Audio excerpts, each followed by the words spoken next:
It's that time again to start getting ready for Portland's premier pop culture event. Rose City Comic Con is returning September 5th through the 7th, and they're bringing a special guest from The Goonies, Stranger Things, Battlestar Galactica, and that's on top of all the already amazing roster of comic book artists, writers, and non-stop panels and activities. You can buy your badges now at rosecitycomiccon.com, and even more guest announcements are still coming, so stay tuned. Tired of driving to the coast? Grab a ride on the North Coast Express. It's the new seasonal transit option connecting Portland to the most iconic destinations on the Oregon North Coast. This luxury bus runs Friday through Sundays through the end of August. Flexible ticketing lets you choose between a spontaneous day trip or a longer stay. For schedules, tickets, and other details, go to visittheoregoncoast.com/express. That's visittheoregoncoast.com/express. Just to know for our listeners that in speaking about our state's struggle with caring for those experiencing severe mental illness, today's show mentions suicide and family violence. Two big bills focusing on mental health passed in the legislature last month. One was aiming to reform our state's civil commitment process, and the other was expanding mental health treatment facilities. States like Oregon have struggled to find the appropriate balance between respecting individual rights and offering life-saving care. But some advocates felt Oregon has tipped too much on the side that ends up neglecting those who need help the most. So today on CityCast Portland, we're revisiting a conversation I had with Coin investigative reporter Elise Haas in the spring right before our legislative session started. She covered these two new bills extensively, and she's going to walk us through why these bills are needed and why they're still being opposed.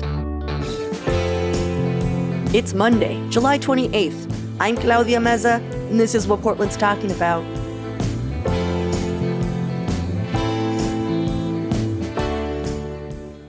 Elise, you don't even know how long I've wanted this topic to be covered by the podcast. It's been something that, since last year, maybe, I've been pushing, but no one has covered it as extensively as you have. So thank you.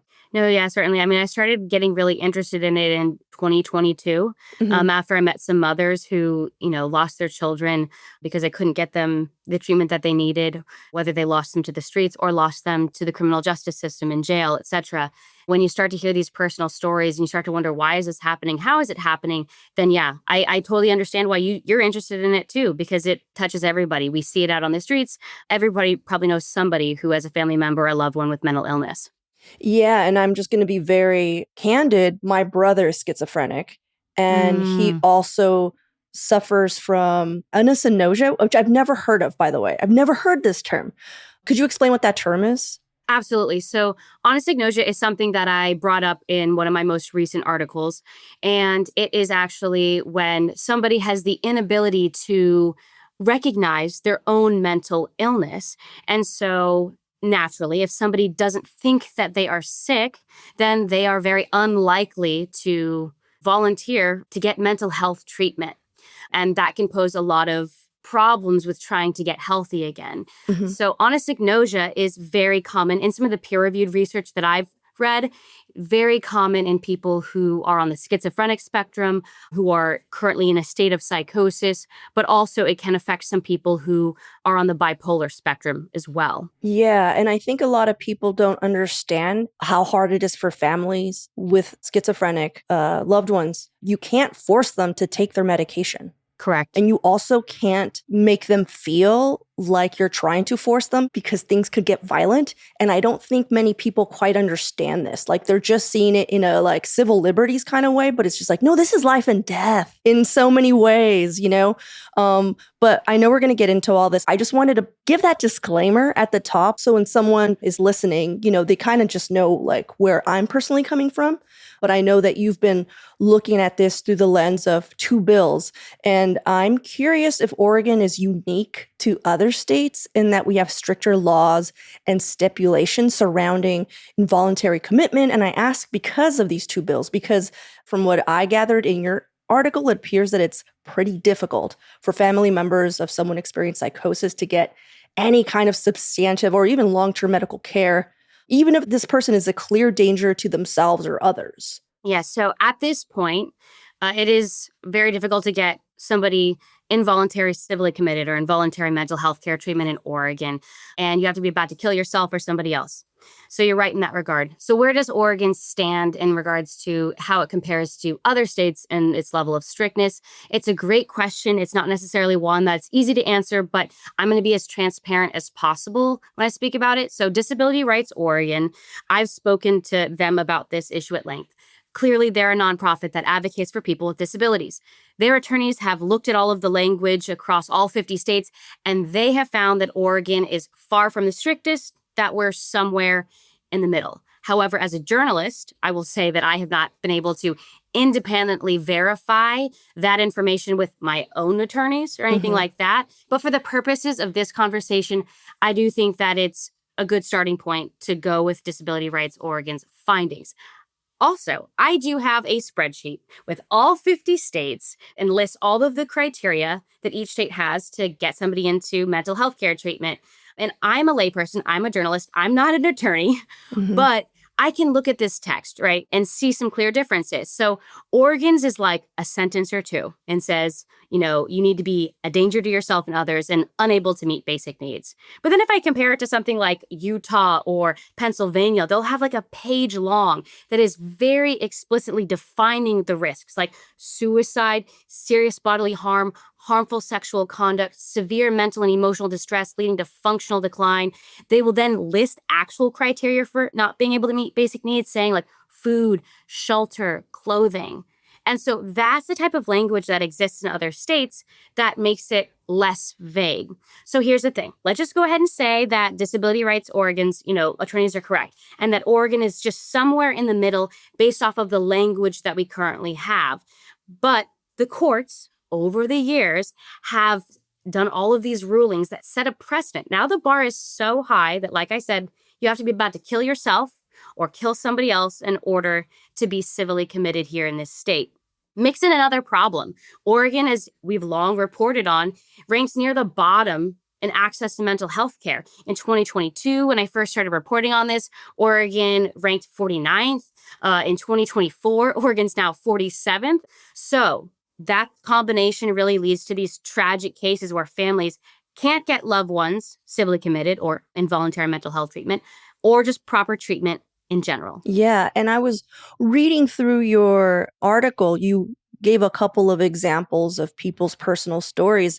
And I think that something that didn't connect with me, because when I hear, oh, if you are a danger to yourself or to others, you're like, well, that should be enough. But there were these stories where it was very clear that this person was a danger to themselves and others, but it's almost like legally speaking, they wouldn't be able to do much unless someone survived an attack or survived a suicide. And it's like, that's a lot of luck that someone's going to survive a loved one trying to kill them or survive their own suicide. That's our best hope. Yeah. I'm glad that you brought that up because when we say danger to themselves and others, we as everyday people, we think that we can come up with our own interpretation, but they literally have to physically be in the act of doing that. The physical act has to be happening in that moment in order to say, yes, that person is in danger. So the cases that I talked about, we had families whose child died by suicide, and then another case where there was homicide. So this case in particular, there was a father named Hunter Graham, and he tells the tragic story of his son, Austin, who during a psychotic episode killed his mother, Teresa. And since then, recently, a judge has now committed Austin, found him guilty except for insanity, and has committed him to the Oregon State Hospital for life. And this is despite years of efforts of this family, this well-to-do family. Like, this mother was a doctor, right? She had all the resources in the world, but she could not get her son the help that he needed. They did somehow get him into some voluntary treatment, but it wasn't high enough level. He ended up having a psychotic break, and he literally broke out of the facility and was lost in the wilderness for a couple of days because he thought that the care facility was raping the women patients. And then They got him into the hospital for like 11 days, a psychiatric hospital where the mom was advocating for, please give him some medication to break the psychosis. But the hospital said, no, he's not sick enough and he's not a danger to himself and others. Therefore, it's unethical for us to give him medication. So they sent him home in psychosis. And of course, this family brings him home, but he's unwell. And in his psychosis, he believed his mother was poisoning him. And so in the middle of the night, he got up, went into her room, and he killed her. It was so sad to read that story because his mother tried so hard, like was such a fierce advocate for him getting help, and she still died. And it was so sad. I believe it was her husband who basically said that she had to sacrifice her life to save her son. Right. He said it along the lines of like, she was determined to get him the help that she needed, but she didn't know that it was going to cost her life. Yeah. And I know there was another story, Calvin Clark's story, and his mother was actually involved in an Oregon state legislative work group that was supposed to look at our civil commitment laws and assess, okay, how are we going to move forward? And her own son, who was experiencing a psychotic break, also killed himself. Yeah, he died by suicide prior to the commitment to change, but it was Teresa. Austin killed his mom during the commitment to change work group. And when they brought that up with all of the other constituents, it didn't seem to like sway certain people. They were unaffected by the murder of Teresa Graham. So who was part of the Commitment to Change CTC work group? Because I know that there were mothers involved, but I know that there was also an advocacy group. Yeah, so there was a lot of people who were involved in this work group. There's people from the courts, from the law enforcement, from advocacy nonprofit groups, but also families as well. And so, yeah, these families, there's one woman named Jerry Clark who was really responsible for gathering a lot of family input throughout the state and creating that unified voice among families who have this lived experience with children with mental illness or family members that they cannot help. And both of the, families that I've talked to specifically came to me to say, Disability Rights Oregon was a key factor in why they had to water down the recommendations to the Oregon State Legislature because they felt like Disability Rights Oregon was not committed to change. In fact, they were there to try and make it even harder to civilly commit people and get people mental health care treatment. Dave Boyer with Disability Rights Oregon, he gave you a quote that I thought just sounded a little disconnected from what was happening. I just want to repeat it and just hear your thoughts, what the families are saying after possibly reading this quote. And this is in response to hearing that Austin Graham murdered his mother, who was, again, involved in this work group. He said, people with mental illness, this case aside, are typically not as dangerous as a general population. So I think this case, while dramatic and just tragic, also is so rare, it's difficult to change a whole system based on small numbers of cases.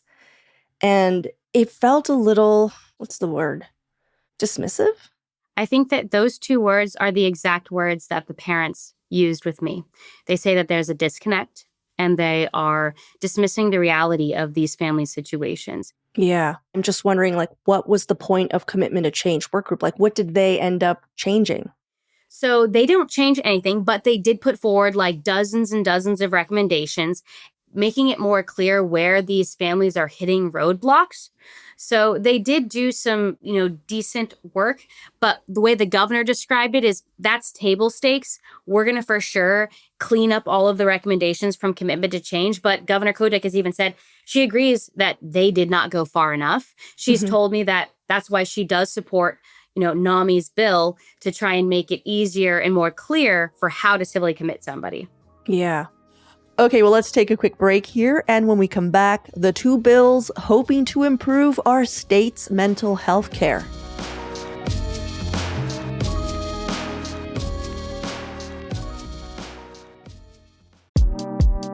If you're a home DIYer like me, you might have a few leftover paint cans gathering dust in your basement. Or maybe your house already came with a bunch of them like mine did. So I'm happy to share that Paint Care makes recycling your leftover paint, stain, and varnish simple and easy with convenient drop-off locations as close as your local hardware store. Paint Care has 3 simple rules for painting smarter. 1, buy the right amount of paint for the job. 2, use up leftover paint. And 3, recycle the rest. If you visit paintcare.org/3simplerules, you'll find tips on how to do all 3. Buying the right amount of paint for your project, exploring DIY ideas for how to use up leftover paint, and also just look up the nearest drop-off site in your neighborhood. Paint Care is all about keeping it simple for Oregonians.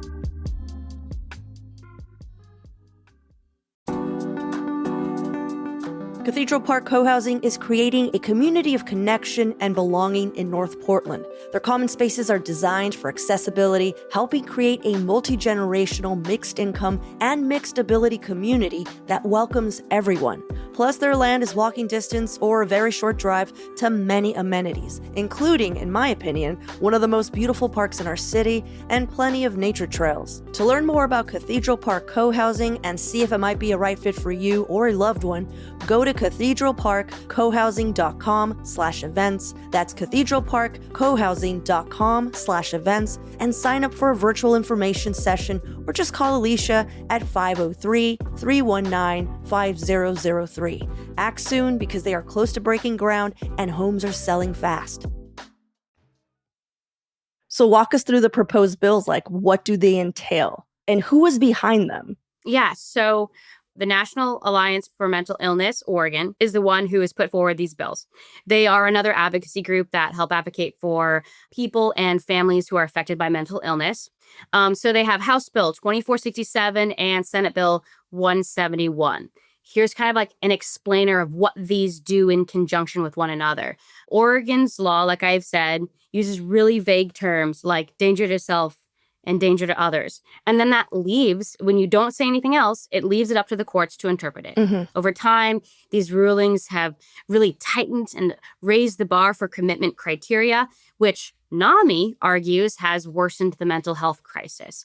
So NAMI's proposed legislation aims to clarify and then improve these civil commitment standards by doing things like defining danger to self and danger to others with specific clinical criteria, setting clear guidelines for what serious physical harm means, as well as basic personal needs, kind of like I described in Pennsylvania and what, Utah does. And then to handle the increased service demand, because if you make it easier to commit more people, then you need places for them to go. Otherwise, that's also not good. So they're also pushing for more facility-based and community mental health care options. So basically, in short, one bill would make it slightly easier to get somebody into involuntary mental health care treatment and not wait until they're about to kill themselves or somebody else. And then it's companion legislation that really will make it easier to develop and operate these new licensed residential mental health care facilities. Which we don't have enough of. No. So in the last biennium, Oregon has invested like over $1 billion in trying to stand up some more beds and treatment facilities. But those take time and they need a workforce behind them. So that is one of our hardest barriers to overcome. We already know that our healthcare system is strained as is, let alone needing some of the hardest healthcare workers, right, and the hardest jobs in mental health care. So that's still in the works right now. These facilities are being built, but like I said, Rome wasn't built in a day. Mm-hmm.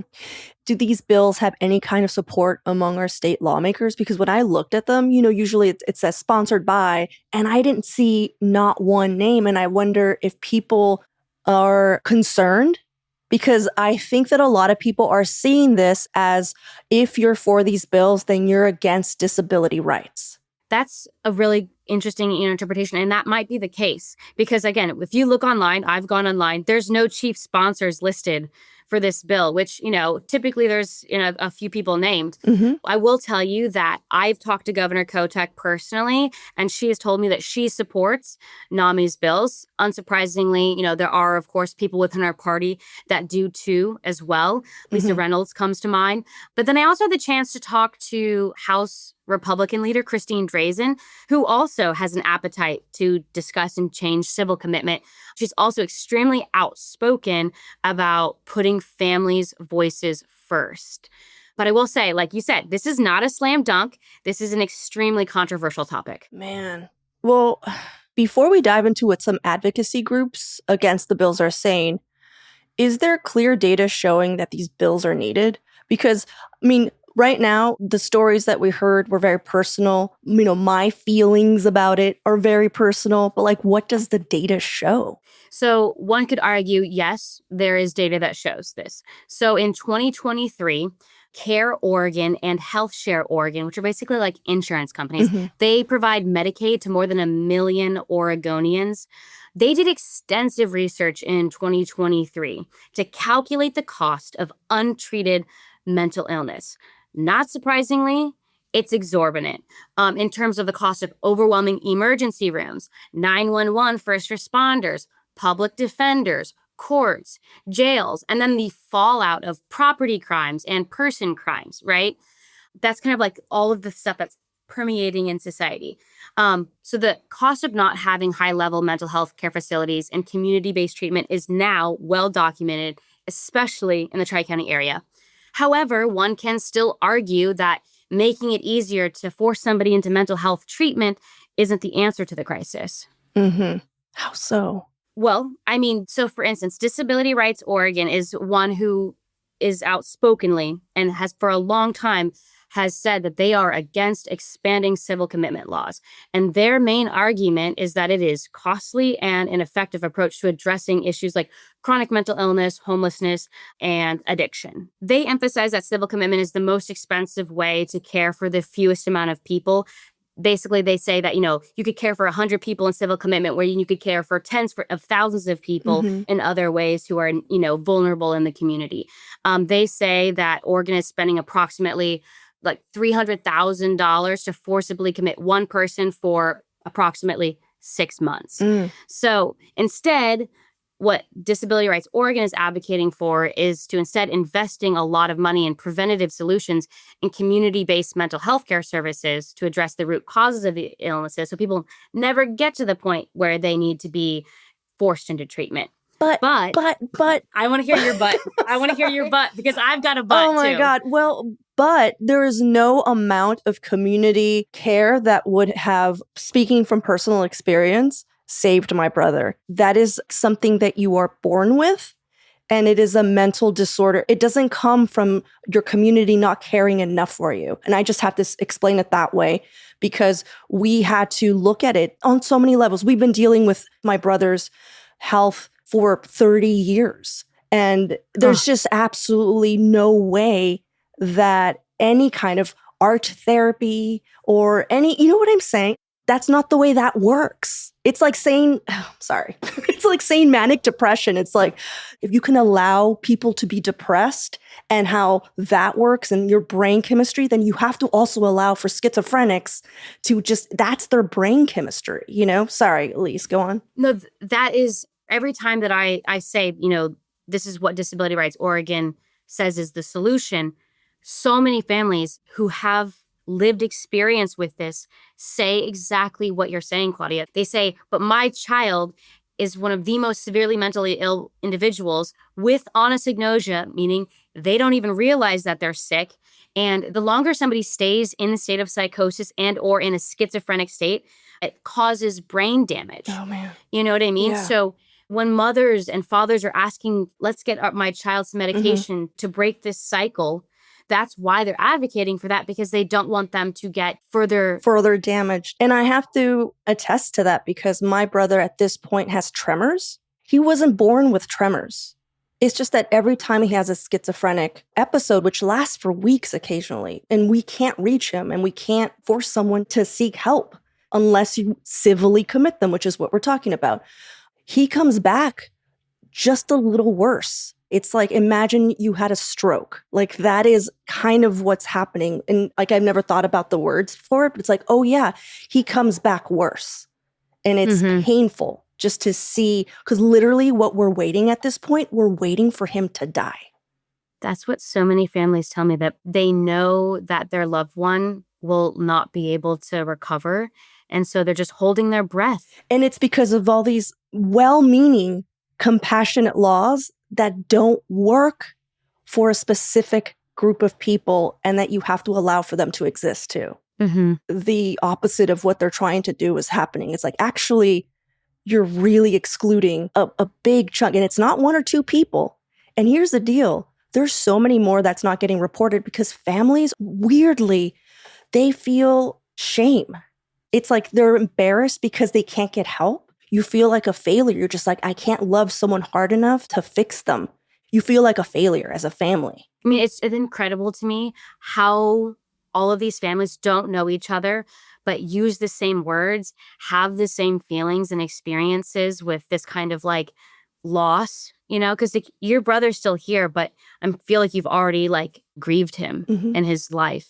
Because we just know it's a cycle and he will never get help. And this is the deal. He lives in California. California is exactly the same way. What I've found is if you go to one extreme right or one extreme left, the further you go to the extremes, the closer those extremes come together, And so while Oregon, one thing that I will say is that Oregon has a really dark history of abusing people's civil liberties and forcing people into treatment when they weren't mentally ill, or even practicing eugenics, like AKA the sterilization of people who they saw was unfit to reproduce, as recent as 1981.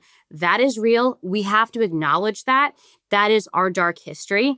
But many parents who I've met in the last 4 years say they agree that the state needs to be very careful when we change civil commitment laws, but they feel like that pendulum has swung in the complete opposite direction. It's the overcorrection. There you go. For sure. And that's what it feels like. But let's go back to the numbers that Disability Rights Oregon presented, because that's a really convincing argument. Like that is, I mean, if that's what they're saying, was that at all verified?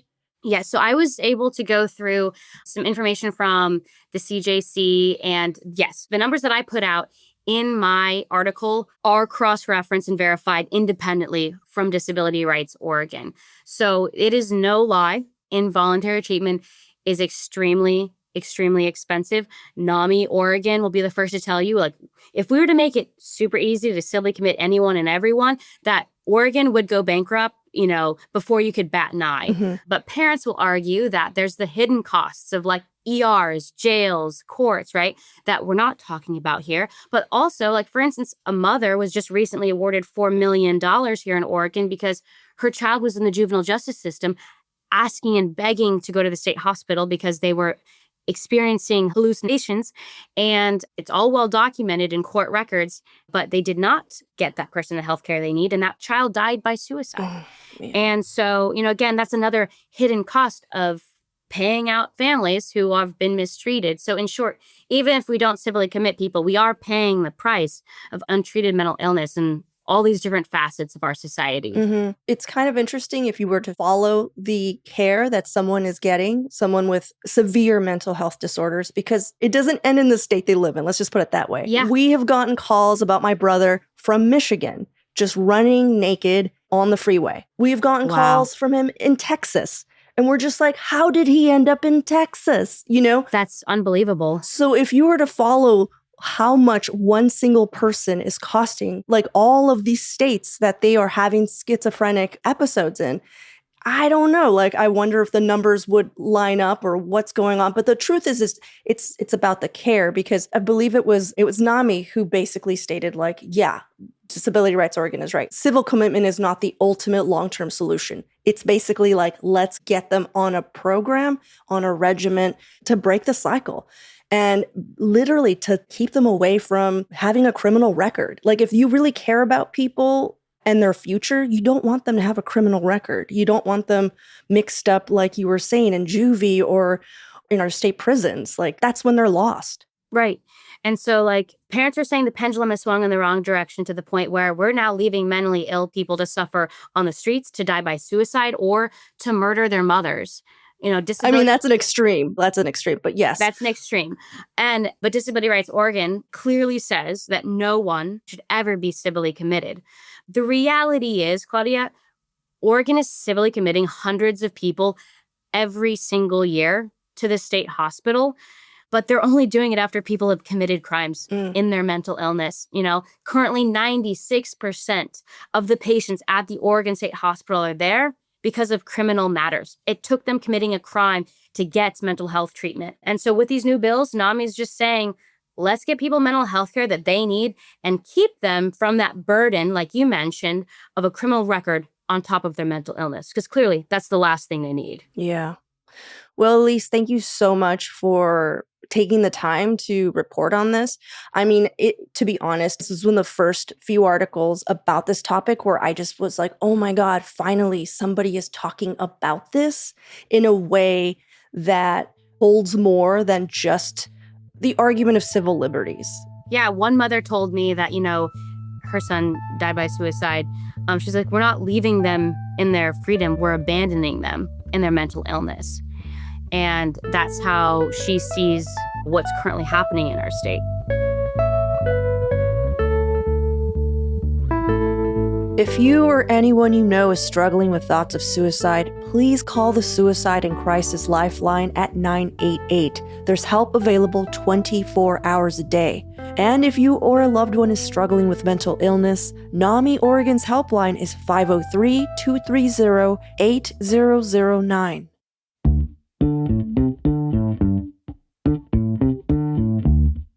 Well, that's all for today here on CityCast Portland. Thanks so much for listening. We'll be back tomorrow morning with more from around the city. Until then, see you at Slim's.